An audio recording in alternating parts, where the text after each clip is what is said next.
Hello students, in this video, mailing tabs.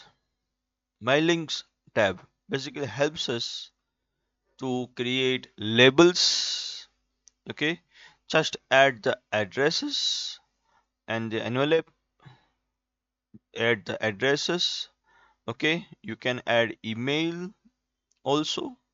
Okay, and whatever size you would like to select, you can also select the size of the labels or envelopes also.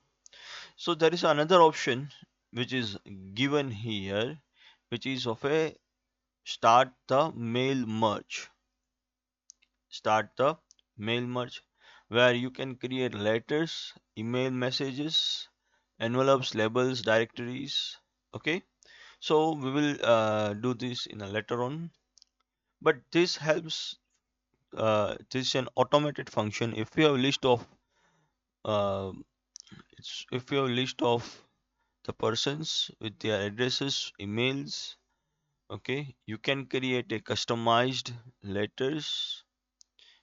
You can create customized letters at in a one go just by using the mail merge systems. This also helps us to create variety of documents, and it thus takes very less amount of time to create different documents. Okay, thank you.